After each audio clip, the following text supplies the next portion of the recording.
Kenny, you guys have so many players that have had like a G League background who have had to make their way into a role and rotation players as well. What kind of grit and determination makes that player special? Well,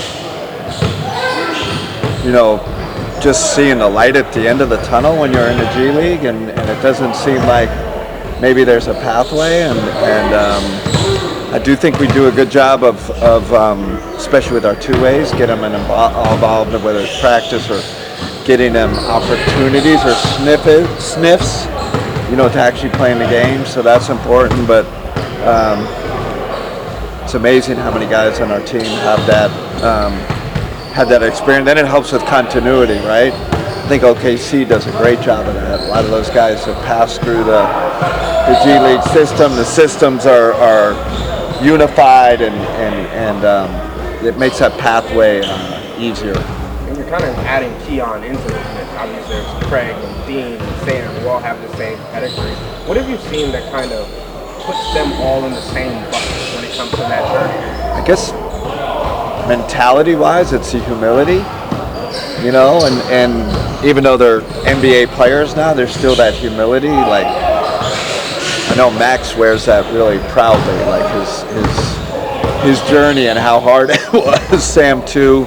I haven't talked to Keon about it. I assume the same. They know what that's like, and they know how hard it is to make it. And it just makes them appreciate it more. Did you have a full practice today? It was more shoot-around-ish. Nothing live against coaches, so I'd say more of a shoot-around. Did Jarrett do any of that, or no?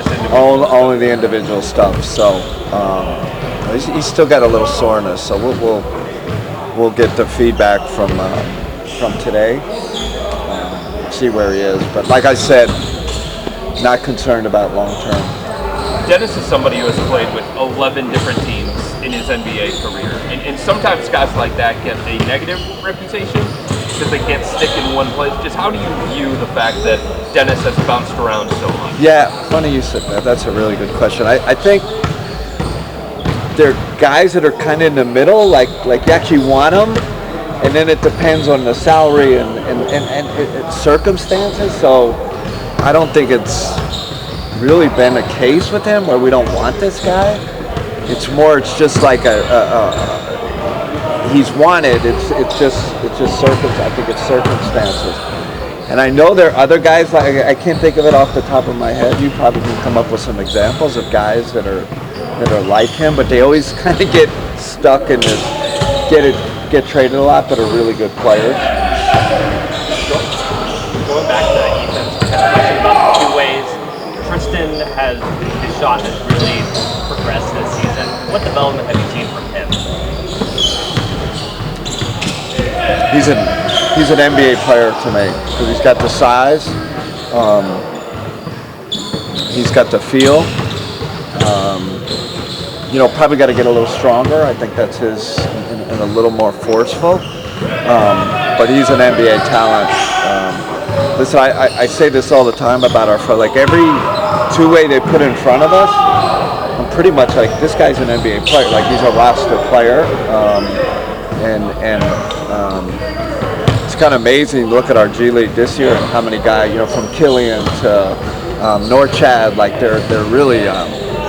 Other teams are recognizing the great job they're doing, and he's another one.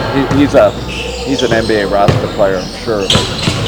Going back to Dennis, did you have any reservations about acquiring him at the deadline because of his edginess, because of some of the stuff that he's had attached to him in terms of labels? Oh, Chris, I think that was a positive about it. We needed that edge. We needed that force, grit, edginess, personality. Because I think that's understated. We see all the, him talking trash and all that, but his personality in the locker room and kind of humor and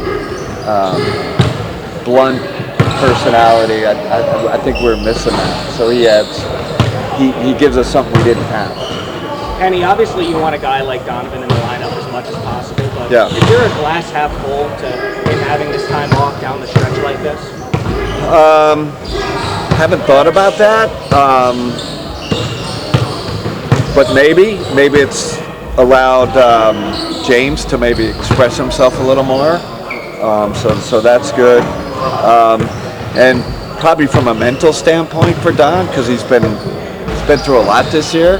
Has had to endure a lot and has played great. And I always think, like, when there is an injury, like, you can work on other parts of your body, so you maybe gets a lift or two more in, maybe gets works on his core a little bit, so you can't actually work the injury, but you can work the body around it.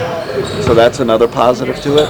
Kenny, I'm sure you watched the game last night, or if you didn't, but with Tatum coming back, how does that change the dynamic with Boston? It's great as they're playing, and now you add him. Obviously, championship contender. I'm really, we've had problems with this team. Right? I think they're